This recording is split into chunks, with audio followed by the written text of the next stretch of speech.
Coming up tonight, the Scarlet Lady finally set sail. The city of Miami lights up for her, and the party begins. It's all coming up, so let's set sail.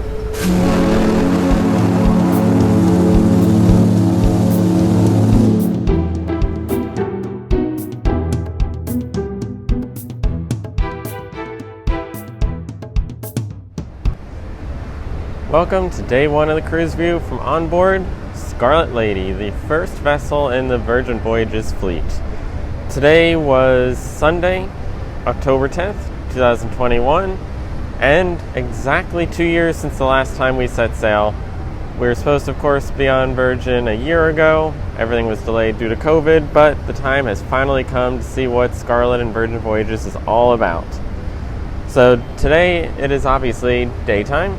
I am filming this the next morning. Last night, it was a long day. Virgin, of course, a lot of parties, a lot of things going on, a lot of late night stuff. So did not get my stuff unpacked until late at night and didn't have access to my tripod. So I'm filming this on Monday morning. But like every episode, it will be purely focused on the day and in the mindset of that day. So anything that occurred this morning, I will not be taking into account with what I discussed today. So, as I mentioned, it has been exactly 2 years to the day since the last time we set sail on a cruise ship. And in that time, of course, COVID shut the entire industry down. Scarlet was on her way to New York and ready to sail when she got diverted to Miami. And in that time, I've had 15 cancellations with Virgin. Starting, of course, with the original bookings in August. The very first cancellation led to half of that back-to-back. Before jumping to October, November, December, January, May, July, and now finally October for another back-to-back sailing, along with Valiant Lady being canceled through the winter of this year. So that was one cancellation for me on Valiant Lady for April of 2022. That'll now be in 2023. And of course, with the Royal Caribbean, they had their lift and shift program. So I had one lift and shift from Explorer of the Seas in April of 2021 to Odyssey in April of 2022. So a lot of disruptions, a lot of cancellations with all of the COVID stuff, but we are finally sailing. We're back at sea. We're seeing the industry slowly come back to life. And while Scarlet is not fully up to capacity yet, I'm sure by next year things will be back up to a normal level. I've heard she's going to be staying at a reduced capacity through at least the end of this year. And with Virgin and all those cancellations, I think out of all the cruise lines out there, they've probably been the one that's handled it the best. They offered a 200% credit to everyone that had a cancellation, which is significantly higher than any other line. I think the highest any other line might have done was 150%. So you got a 200% credit, but it is only on the cash that you paid. So that means that with each subsequent cancellation, it just kind of becomes a nuisance. There isn't any other benefit. You only get that 200% credit the first time you paid cash in. And of course, with all those cancellations, always having to rebook. At the beginning, there was a lot of demand, long waits on the phone, but as it went on, I think a lot of people started stepping back and waiting to see how things were. So it certainly got much easier to rebook. And with Virgin, they do have the callback feature, so you don't have to wait on hold for hours. You can give a number and have them call you back when someone is available, which is a huge help compared to some of the other lines where people were waiting hours on end in order to get a hold of someone. So while we boarded today on Sunday, we did have access to information on the sailing long in advance. Virgin, like all the other cruise lines, does have a sailor app that is now available to guests, and it is available in advance of your sailing. And it gives you, I think, a little more information than most of the other cruise lines give, because you can see a lot of information, do all of your normal paperwork stuff, fill out all of your emergency contacts, any other details that they need, including your photo for when you board the ship, and of course your passport information. You can also book your dining. It's supposed to be 45 days out. For us, it was about 14 days out, and it was a really kind of annoying process. Every single day at midnight, one more day was unlocked. So for 10 days, every night at midnight, having to go in and book another night of that dinner so that you could get the next day before some of the availability went away. Because if you were in a Rockstar Suite, you did get access earlier to do that stuff. Hopefully in the future it will be 45 days and it will be all at once, because that will certainly make it a lot easier for people to track and understand what to do. The other thing with the app is that it actually gives you the lineup in advance, so you can see what activities are each day, what shows are scheduled when, so you can make those dining reservations around what's going on board the ship. Make sure you don't have to miss anything, because you do have the flexibility to book your dining whenever you want. There is no standard dining time on board Scarlet Lady or any of the Virgin Voyages ships.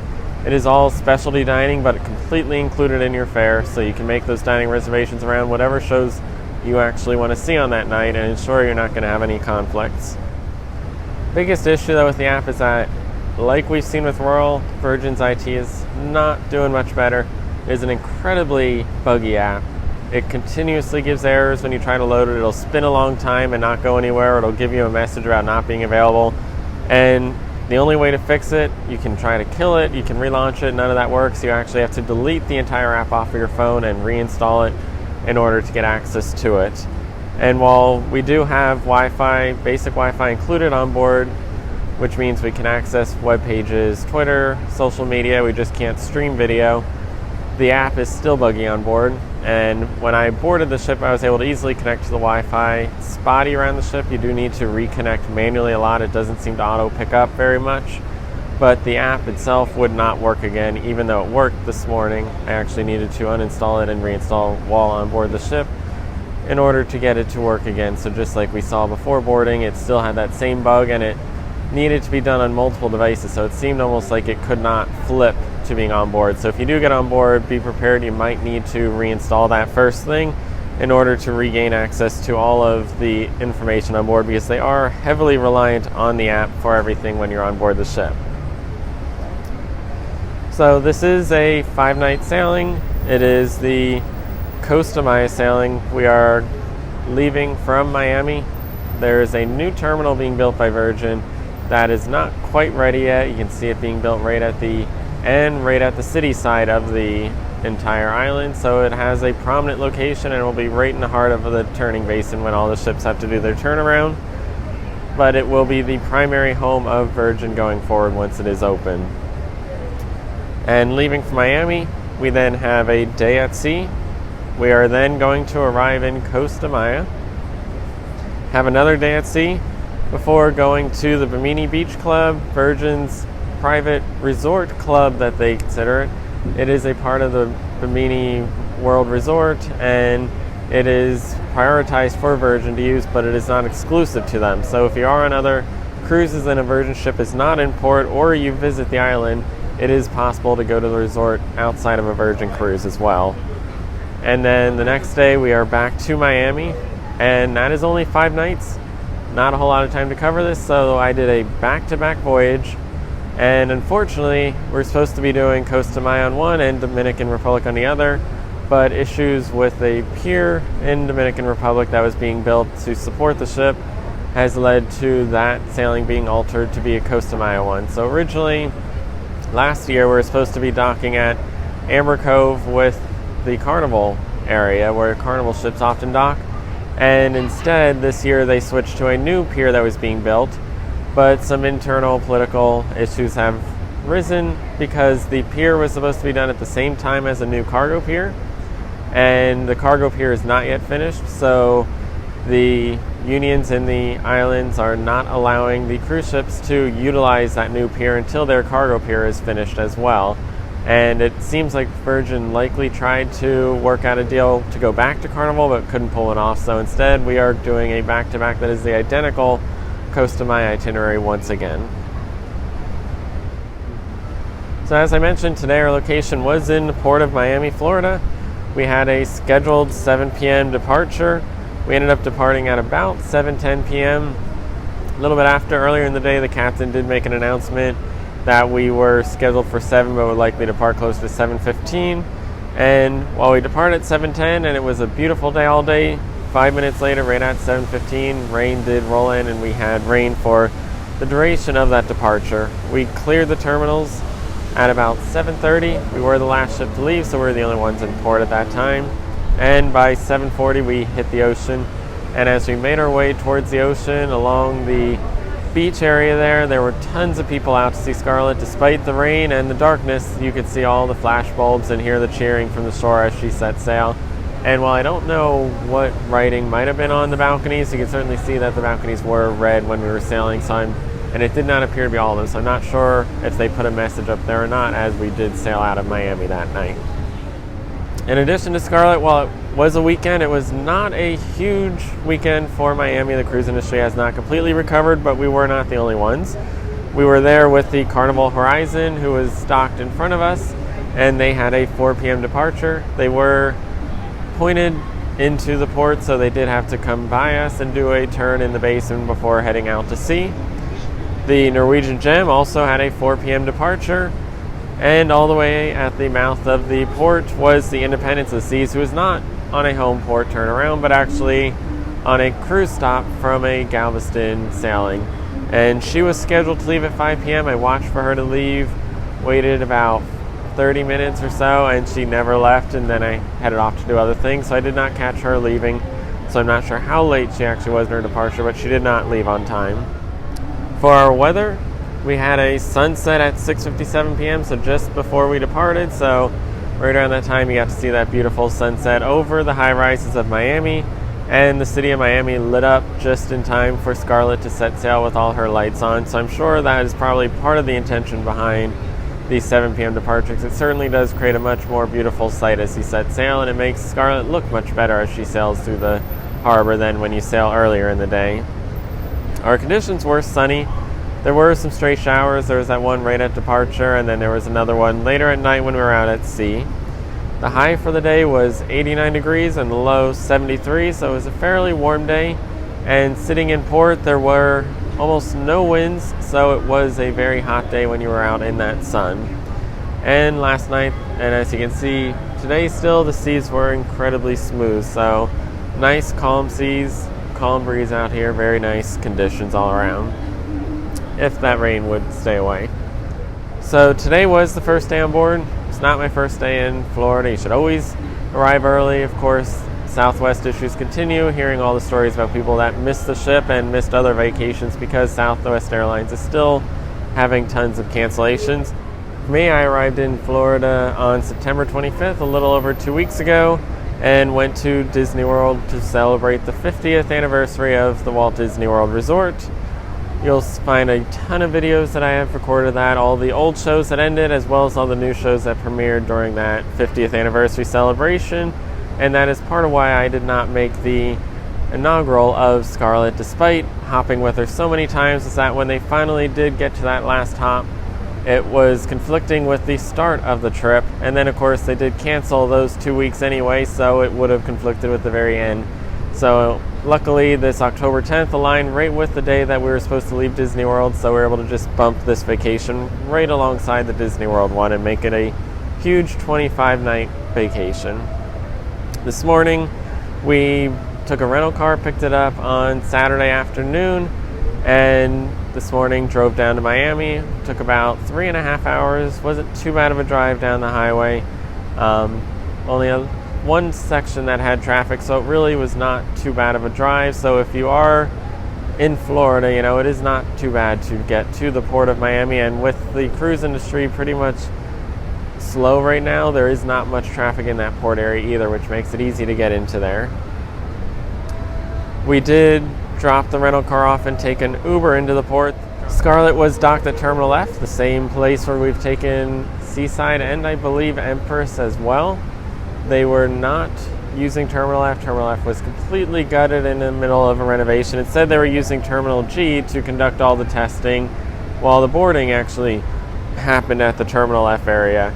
So we arrived at Terminal G at 1 p.m. for our 2 p.m. boarding slot. You are able to book your boarding slot through the app, and they are holding people to it. So when you get there, you are allowed to get there an hour before your boarding slot to go through the testing process. They had lines with signs for each of the boarding slots, and they were actually holding people in those lines until their time was up to go through the testing. So there is no benefit in getting there early. They will take your luggage.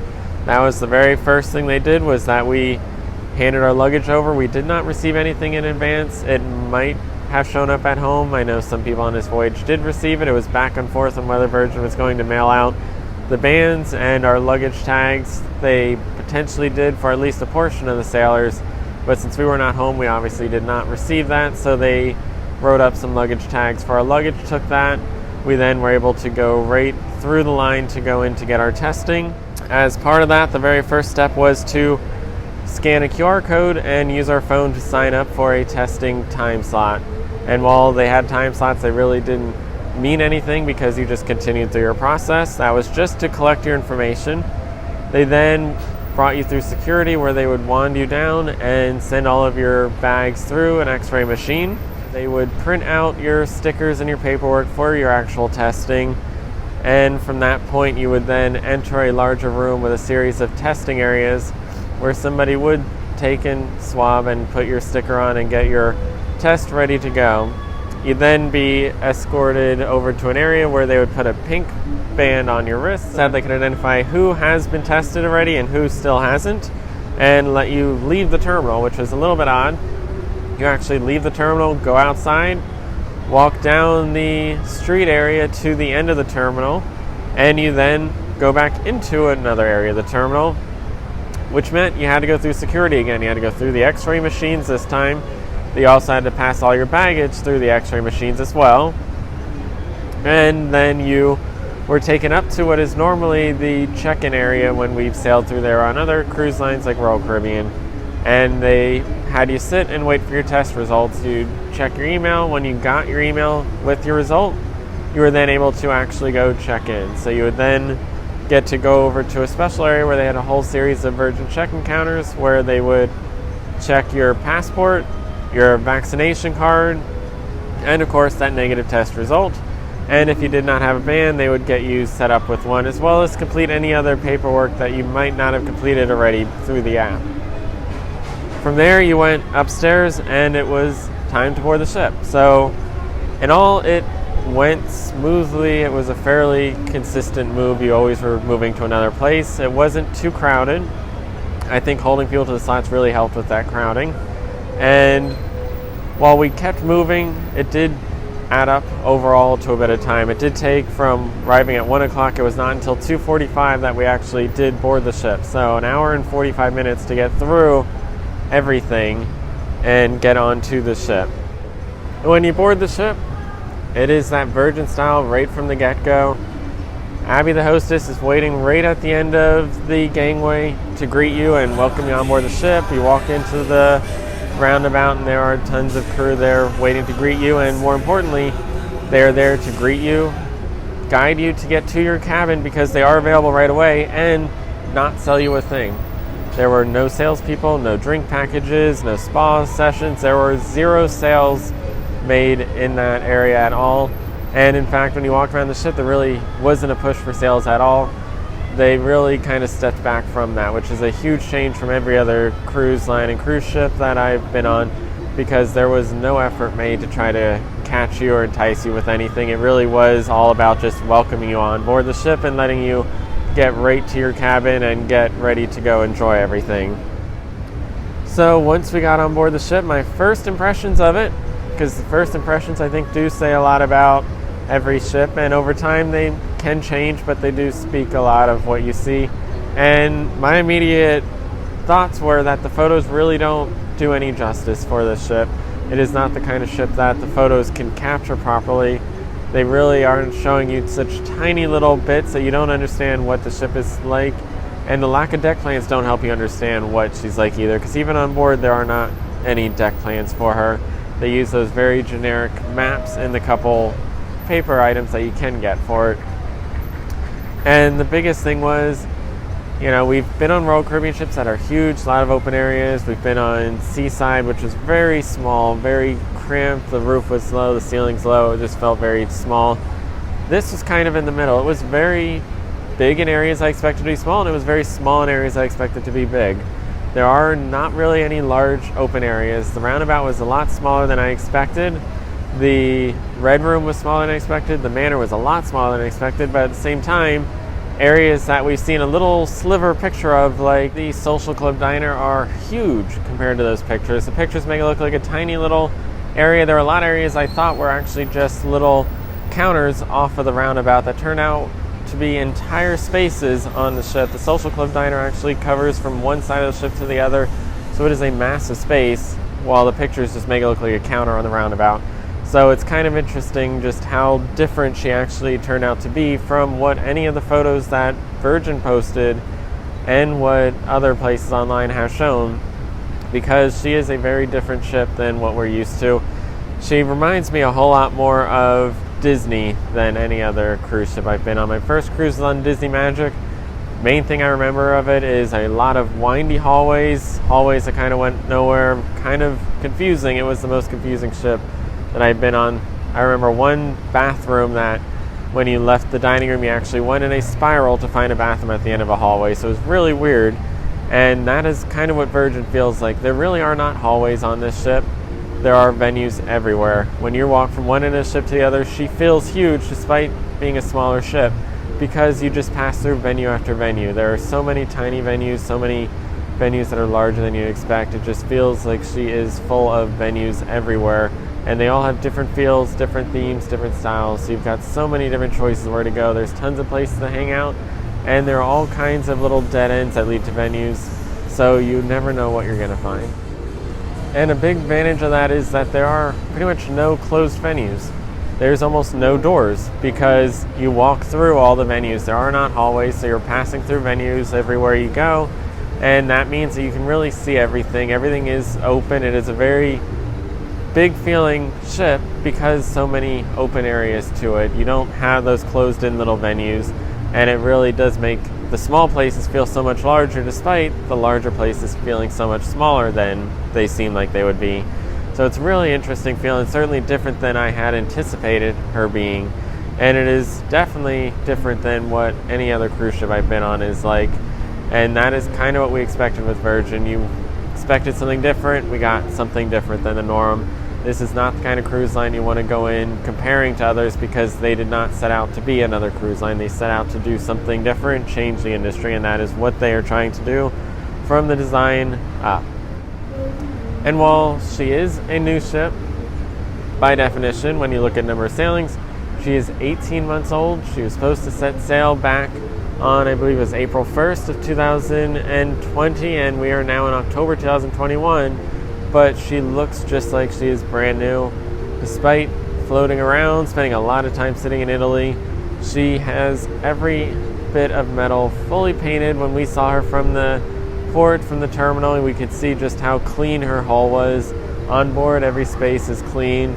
She certainly does look like a new ship. I've been on a couple new ships that, despite being brand new, did not look as spotless as she does. So they have done an incredible job to keep her quality and her appearance up to the highest of standards, despite everything that has been going on in the world. And when we boarded, the very first thing we did was go to our cabin. We do have a sea terrace on board the Scarlet Lady, and it is, once again, like most areas, not what you'd normally expect. It is a smaller cabin, but it is very spacious. That is one of the interesting things about everything on Virgin. Somehow they seem to get a lot more value out of everything. And with the cabin, they've got that split bed that can convert to an L-shaped bed, an L-shaped couch, or a full-size bed. And that does change the amount of floor space in the room. They also do not have the big bulky chair. It is a very slim, lightweight chair, so that gives you some extra space. At first, it did not look like a whole lot of storage. There's a closet, some shelves, a safe, not much else. But once we got everything unpacked, and despite how long we've been traveling for, having a lot of stuff to unpack, there was plenty of room. It actually was a lot more space than I anticipated, almost more space than we're used to on a cruise ship, even though it didn't look like a whole lot of space. So it is definitely a deceptively well-designed cabin. And the balcony is a nice sized balcony, of course, with that hammock on it that everybody talks about. That is one of the unique things of Virgin, is that every single balcony has a hammock on board, so that you can sit out there and relax during the day. The bathroom in the cabin, by far the smallest one I've ever seen on a cruise ship. That thing is teeny tiny. You barely have enough room to stand between the toilet and the sink in there. But a lot of that room is lost because that shower is the largest shower that I have ever seen on a cruise ship. Only staying in standard cabins, never a suite, of course. They have tiny little showers, usually almost like a little cylinder. This is a very large rectangular shower. plenty of space in there. So you definitely give up some of that bathroom space in order to have that bigger shower. In my opinion, that is probably going to be a worthwhile trade-off, and I'm glad Virgin made that move. I think they're understanding where people party, because the showers have certainly always been one of the complaints that people always have. They're just so tiny on board. The overall room is incredibly high-tech. Virgin has taken technology to the limits with their mobile app everywhere, but they also have it in the cabin. Every cabin has a tablet, and that tablet is used to control all your lights. You can set different themes and moods to the cabin. You can control the ambient light, the ceiling lights, the desk lights. You can even open and close the curtains in it and set your room temperature. They also let you control your TV, so you can browse for movies, TV shows, and click and watch it right on the television, including your muster drill video gets controlled right through the tablet to watch on TV. And there's not a whole lot of television. I hear they're working to get some contracts to get more channels, but currently it's basically just the main news networks and then 2 channels of the cameras. There's one forward and one that's off to the side. There is no channel to actually see the ship position. That is something that is missing entirely across the ship, is there is nowhere to see where our current location is. There's no weather information. There's not really any announcements. We had a couple on the first day from the captain from different areas, but they do try to stay away from the announcements. And of course, when we left that cabin to walk around the ship, one of the things that you notice is it is a loud ship. Right now, I am on deck number 7 towards the aft of the ship. The dock is behind the camera, and over behind me is the rest of the lifeboat deck. And even on the lifeboat deck, there are speakers. There are speakers pretty much everywhere on this ship. It is hard to find anywhere where there is not music jamming. So it is a very loud ship. And that was one of the things that I noticed during our departure, finding a spot to watch and actually enjoy the ocean, hear the sound of the waves and the water, is not the easiest thing on board the ship, because even some of those areas that you'd expect to be a little more about enjoying the ocean have a lot of music blaring in them that you don't hear the ocean. So the one area that I did end up finding was the Galley back deck. That area is very quiet. You can actually hear the ocean and enjoy the space there, as long as there is no events happening above it up on the athletic deck. And like Seaside, there are no forward views. If you didn't get a Rockstar Suite to have access to Richard's rooftop, you cannot see forward. There is nowhere on the top deck to go forward. That is entirely blocked off by Richard's rooftop, and the promenade deck goes around the front of the ship, blocked off. It does not go out to the bow, so you cannot see that way. So for the activities on board, they do refer to them as the lineup. You can find it in the Sailor app.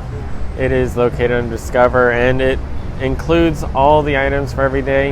You have the ability to book them, which is really handy. It puts it into your private agenda.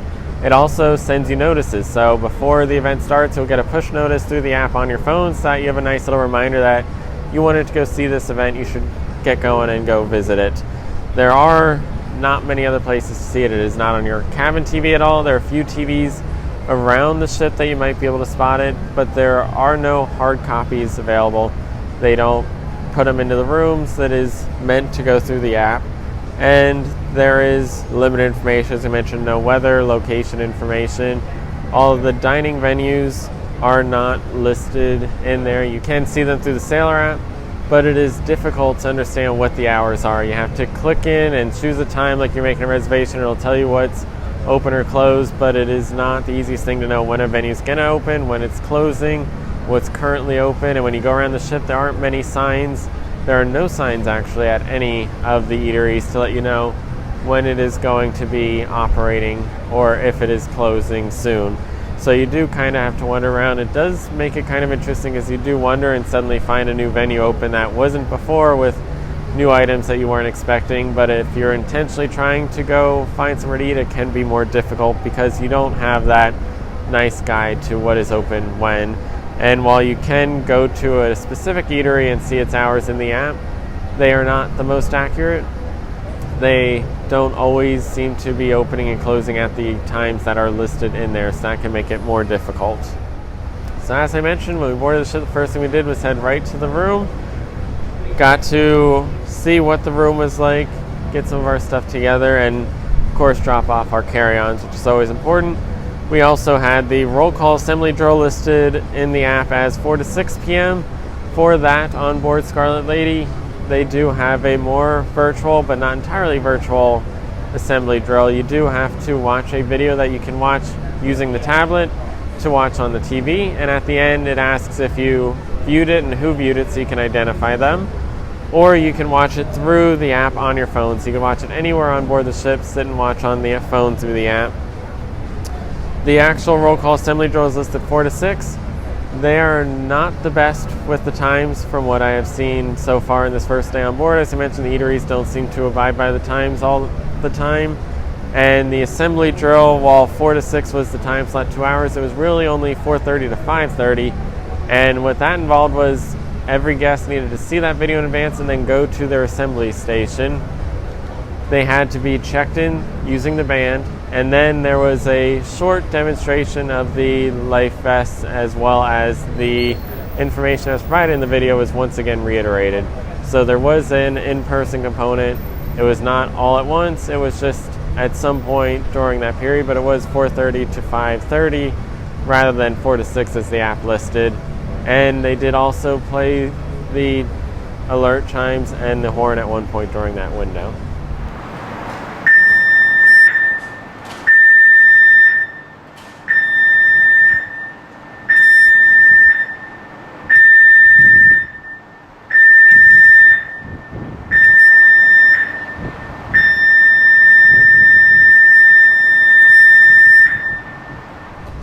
After that, I walked around the ship to see what the different venues were like, and most importantly, went to Lick Me Till I Scream and got some ice cream.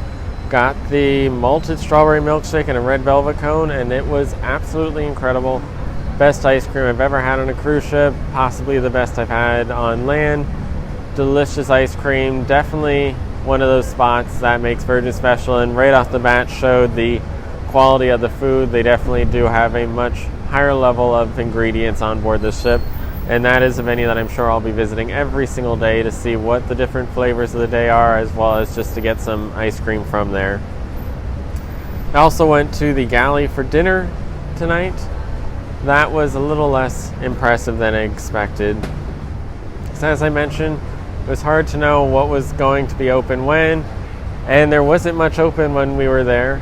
Despite what the app had said in advance that there are a few more spaces open, it was really only the salad, dessert, and the breakfast venue that were open at that time. Even though it was 5:30, pretty much in the dinner window, there wasn't a whole lot open there, and there weren't many people eating there. It definitely seemed like a lot of people ran off to those main dining venues. There are 6 of them on board and only 5 nights, so I'm sure everybody wanted to experience those. Well, we have 10 nights to fit them in, so we were able to take a night for the Galley.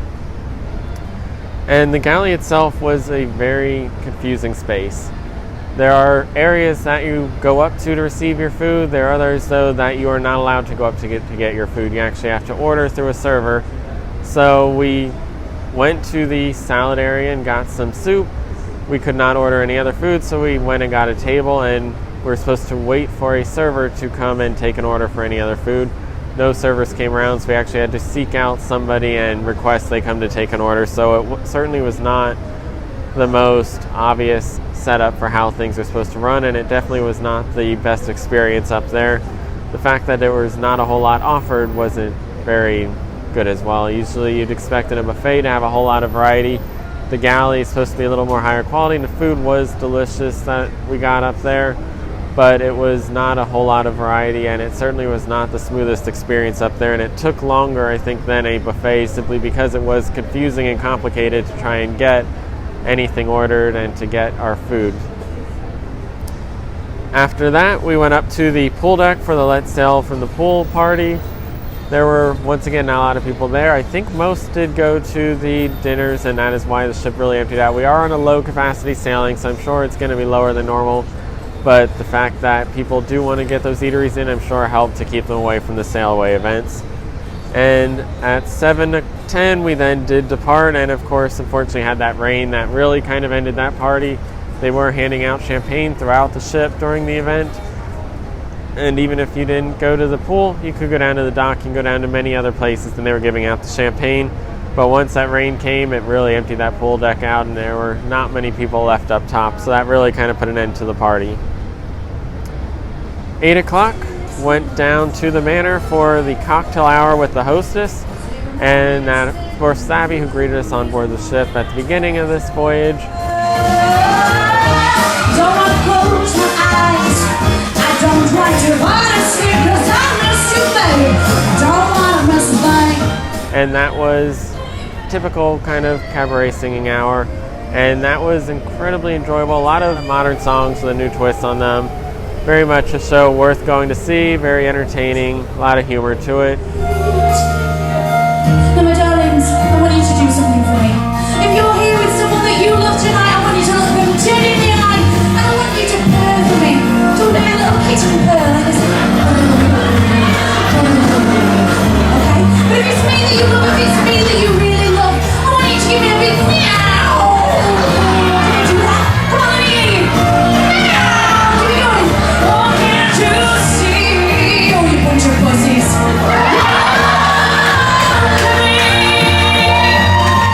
And like other things, though, it was delayed. It did not start until a little after 8:15, even though it was listed for 8 o'clock. So once again, time management is not the strongest suit on board Virgin, which is something they've kind of pushed for, is that laid back, not following a schedule. But if you are looking at the schedule of things, it doesn't really help things much. So that was 8 o'clock. It went until about 9:30. We then went over to the Red Room, which was right next door, to see the Untitled Dance Show Party Thing. This is the first production show for the sailing, and it is one of the ones that you can book. The moment I got on board the ship, that was something I did, was book all of our shows for the voyage. This show is very kind of confusing and vague in how it's described. It's confusing and vague in how it's shown, because it's confusing and vague in what it is. It is hard to describe what it is, because it is like a cross between a party and an experience. There isn't seating. The floor of the venue is wide open. There are stages for dancers, a lot of hip-hop style dancing, and a whole lot of adult humor in there. The red chair of the dance floor. The older person who doesn't give a fuck.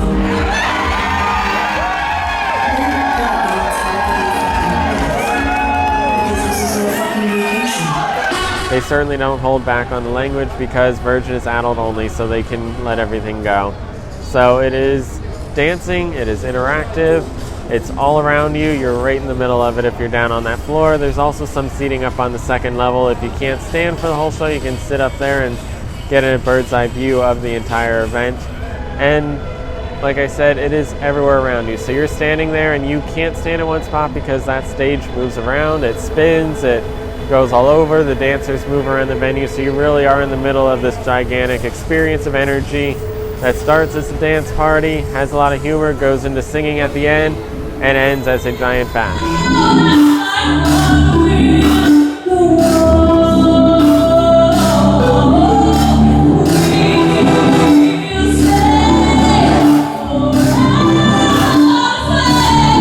So I'd say I had, out of all the shows, I think I had very low expectations for that one. It seemed like an overhyped kind of party, and while it definitely had that party vibe, it was definitely a typical party taken to a whole nother level, and it was certainly an entertaining show, one that you should not miss. It is humorous, it is entertaining, the talent is incredible. It is one that you should definitely go see if you're on board. Do not skip it. Even if you're not big in the party, sit upstairs and watch it, because it is hilarious to see. And of course, if you do like to laugh at the social generation, this show is for you, because there's a lot of humor, a lot of satire about the social media generation that is.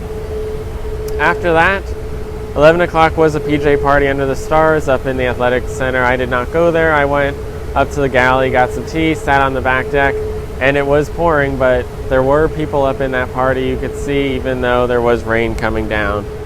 So that was where the night ended for me. That was the first night on board the Scarlet Lady. A lot of music party, a lot of other things going on around the ship that I did not mention, a lot of DJs in various places, and of course, a lot of nightlife. There was also a lot of people that turned into their cabins early. You could see them in the elevators, and a lot of people mentioning that It is a very diverse crowd on board. There are young, old, all different kinds of family makeups here. It is definitely a diverse crowd compared to the typical cruise audience.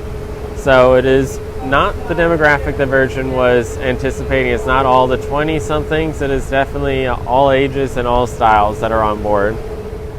For today, we kind of have a venue. We are going to take a look at Scarlet Lady herself, how we got to this point, Virgin Voyages, and all the details that surround everything that led to this point.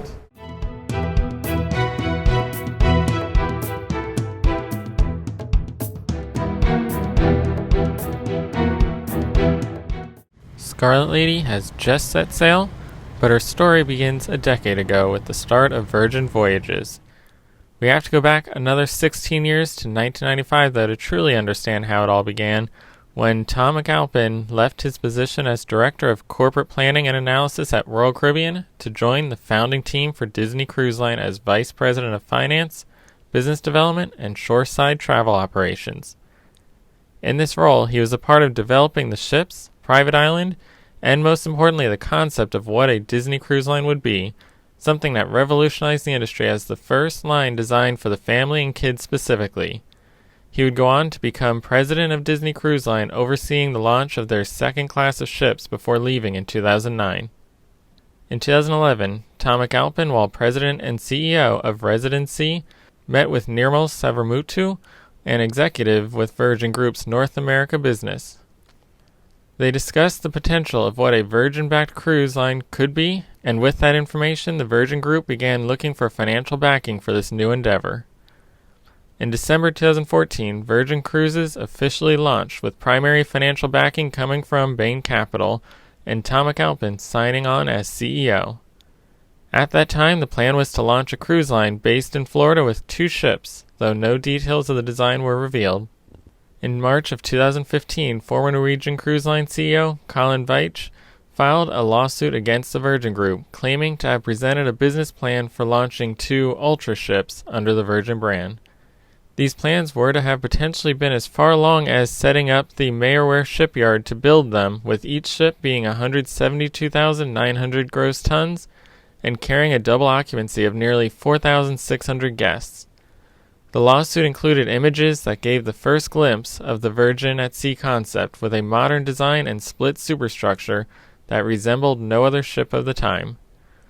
The line was to potentially be ready to sail as early as 2015. On June 23, 2015, Virgin Cruises and the Fincantieri shipyard in Italy signed a letter of intent to have not 2, but 3 ships built for the Virgin Cruises brand, each with a size of 110,000 gross tons and a capacity of 2,800 guests. The belief was that in their analysis of the potential market, it was viewed more positively to have 3 ships of the exact same capacity and size rather than 2, to allow a more intimate and guest-focused experience than the mega ships of the current times. At the same time, though, in January of 2016, the lawsuit with Veitch was settled with the terms remaining confidential to this day. This opened the door for the Virgin Group to move forward, and on October 18th of 2016, they formally rebranded to Virgin Voyages and finalized the ordering of the first 3 ships for the new line. October 31st, 2017 kicked things off into the public view as the brand new Ship Tease campaign started with the keel laying of the First Lady ship at an over-the-top event at the shipyard. It featured DJs, performers, and Boy George himself to perform. It also began the first public sales for the line as people were asked to place $500 deposits to get on the exclusive pre-sale list for the brand new line. From that moment on, the marketing started to ramp up the promotion as little details and behind-the-scenes information on the brand began to be released. The next major ship tease came on May 16th in New York City, when the first glimpses of the interiors of the ship and a few of its features were revealed. Instead of hiring design firms that have a history of designing for the cruise industry, or a single partner to create a cohesive design throughout, Virgin opted to partner with several interior design firms known for designing for land to bring a fresh perspective to the ship and create a variety of distinctly different environments on board. 2 months later, in July, Richard Branson put the phrase "first ship" to rest as the first vessel of the fleet was officially revealed to carry the name Scarlet Lady, in homage to one of the early planes that flew for Virgin Atlantic.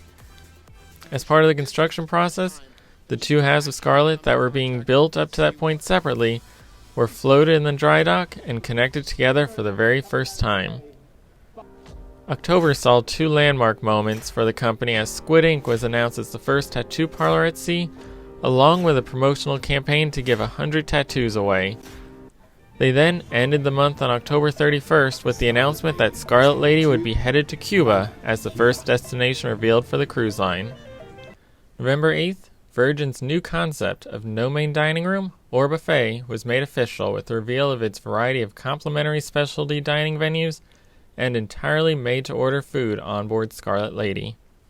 On November 28, 2018, the Port of Miami and Virgin Voyages announced the building of Terminal V, a dedicated terminal designed for the brand to use beginning in November of 2021, along with the line's first two vessels sailing from the port through 2022.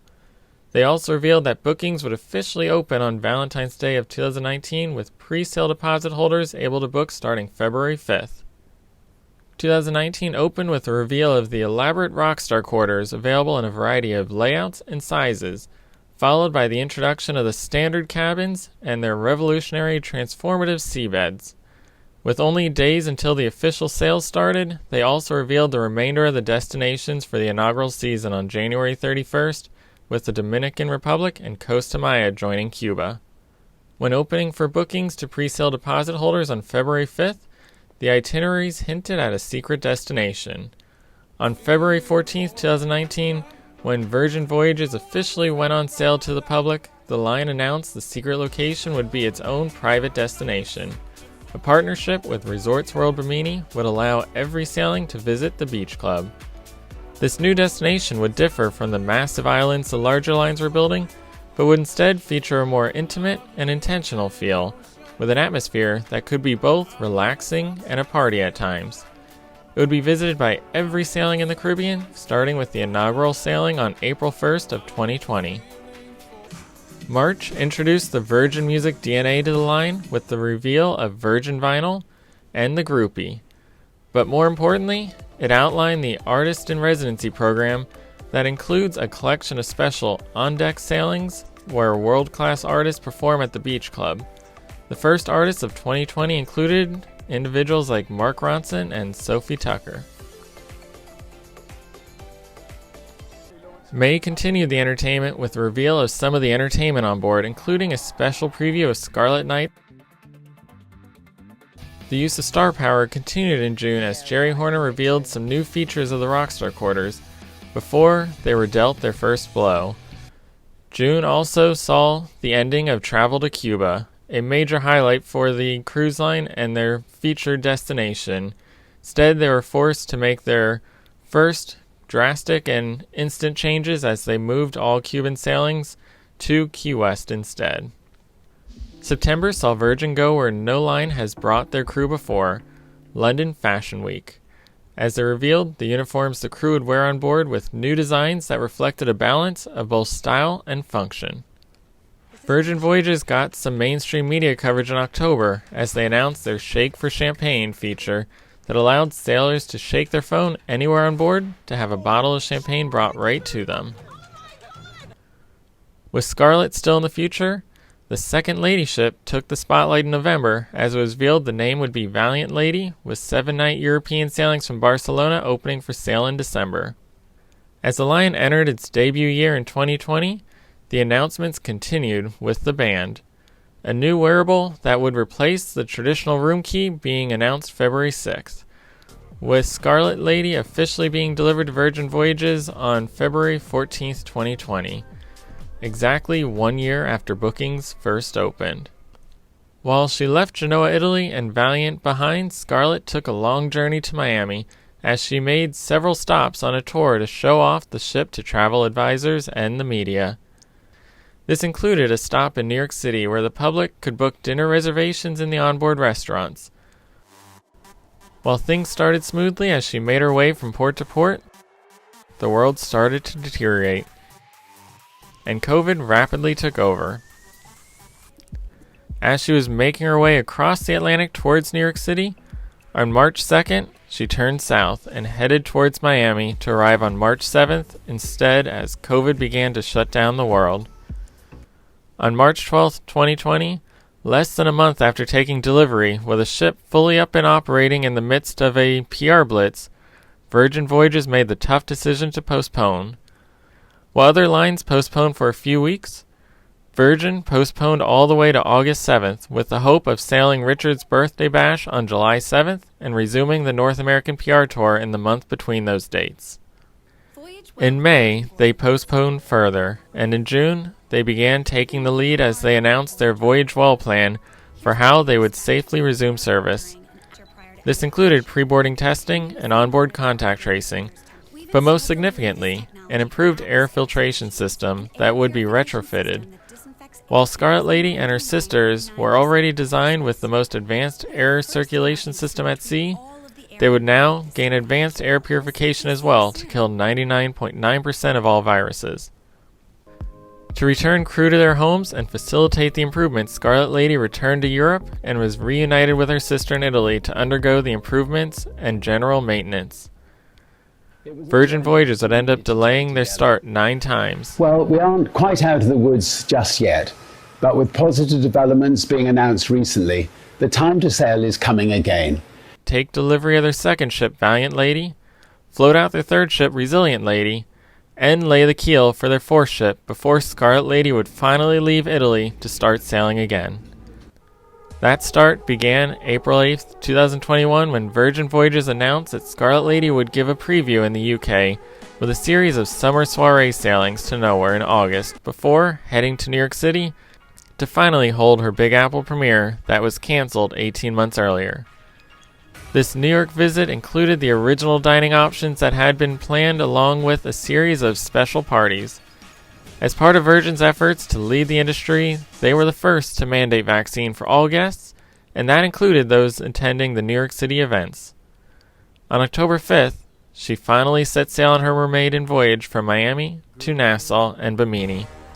552 days and 117 canceled sailings after she was originally to set sail. So it has certainly been a long journey for Scarlet, probably one of the longest and toughest roads for any cruise ship. Not often an entire new cruise line launches, and certainly rare that one would launch into a pandemic like she has, but she is sailing. Virgin Voyages is finally here, and hopefully they'll be around for a long time. They've got 3 ships that are already fairly far under construction and on sale, and they have a 4th one that I believe has just started construction. So they are not holding back, they have not slowed down, they are continuing full speed ahead. And for our daily dine today, we're going to look at the place that I ate tonight, the Galley.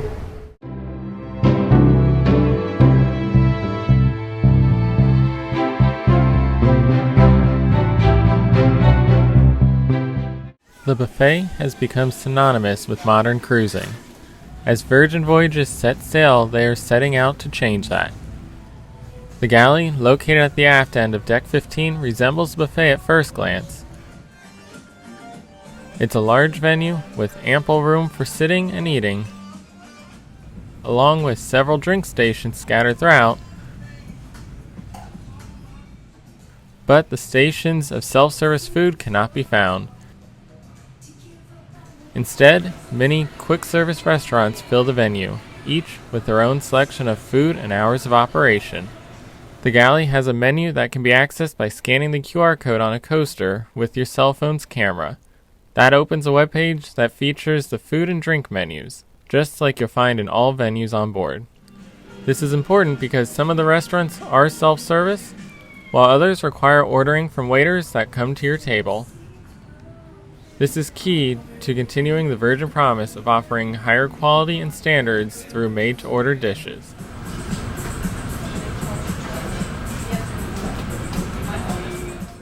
At the entrance, the Quick Easy area offers grab-and-go options utilizing reusable containers that you can take back to your room or anywhere on the ship. Options include fruit, charcuterie and cheese, sandwiches, salads, desserts, snacks, and more.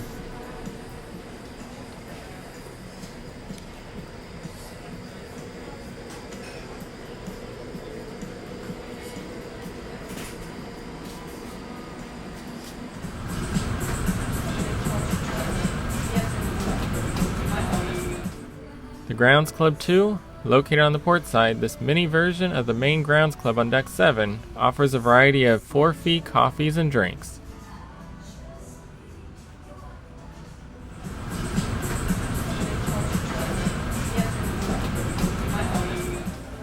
For a free selection of hot drinks, Tap That Hot offers self-service teas and coffee.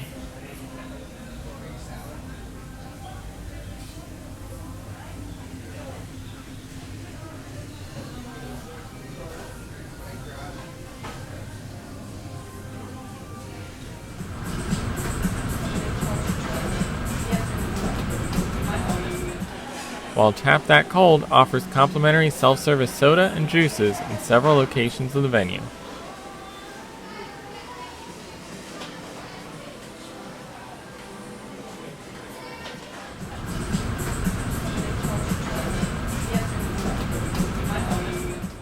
Located in the center of the venue, Tap That Hard offers self-service alcohol options for a fee.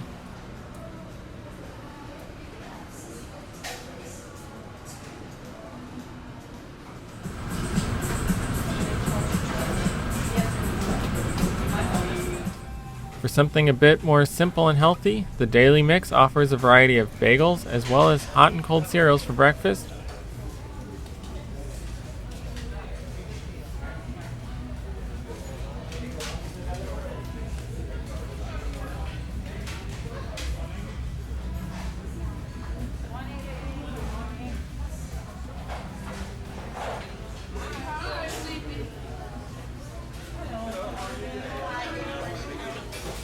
While dinner includes a selection of soups and made-to-order salads.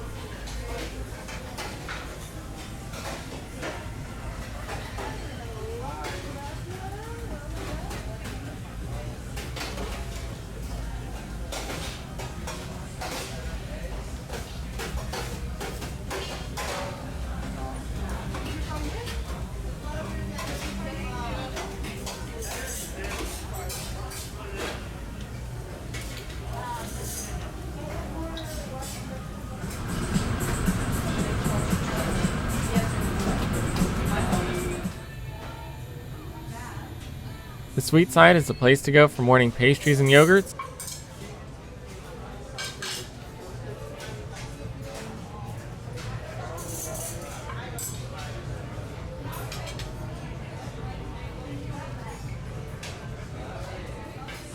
As well as a sweet end to your meal later in the day.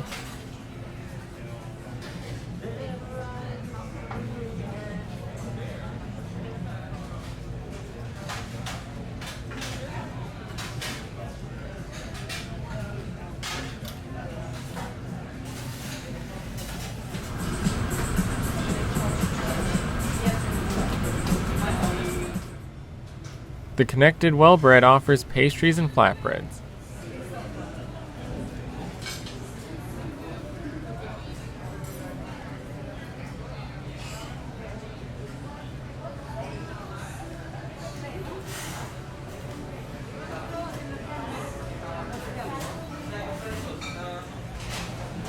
They're all so pretty.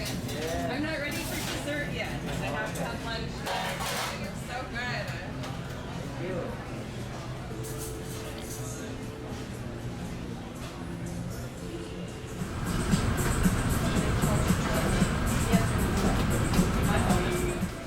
The Burger Bar is the go-to place for your griddle comforts in the morning and burgers later on.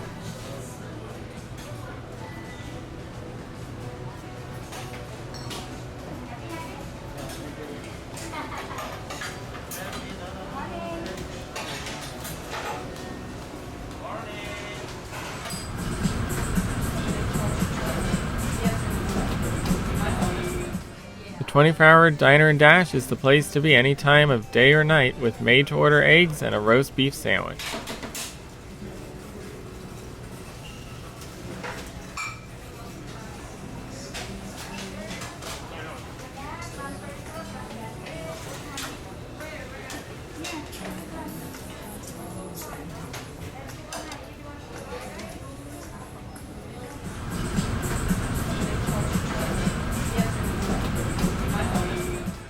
The easily overlooked Bento Baby offers small boxes of sushi to grab, but for breakfast is the go-to place for parfaits, yogurt, and fruit that you can take with you.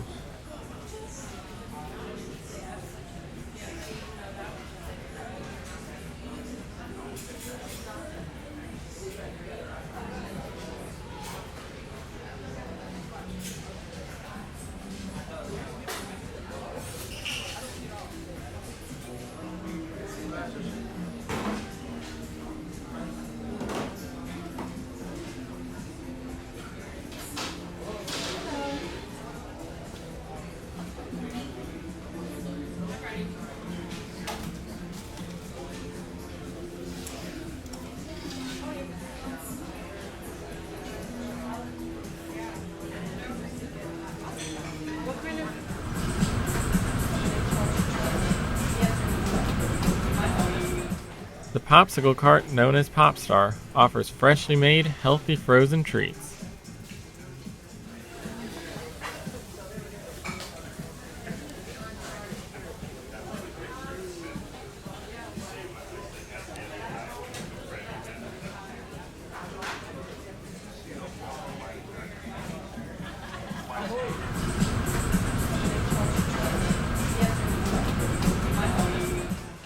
If you're looking for some Mexican food, then Let's Talk About It is the place to be, with prepared to order burritos and tacos featuring freshly sliced meats.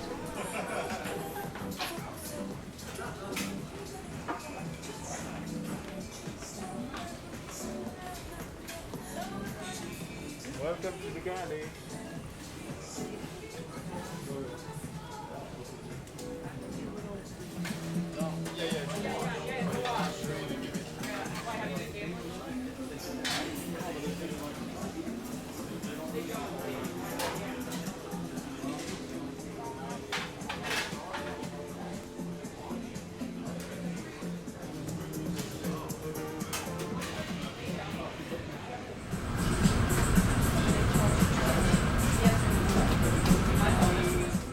Noodle Around offers traditional Asian noodle dishes for a change of pace.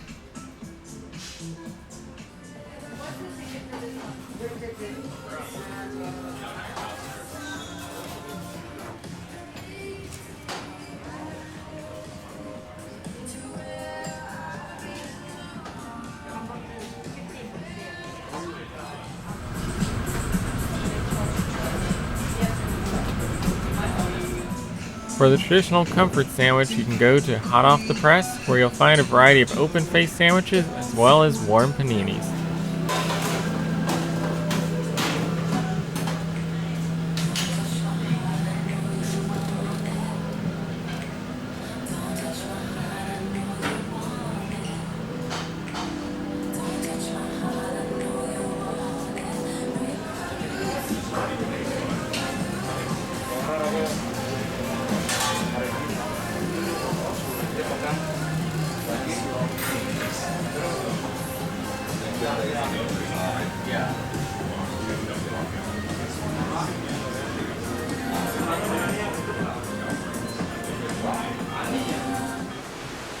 The best part of the galley, though, isn't the food, but the back deck, featuring ample seating for all different size parties.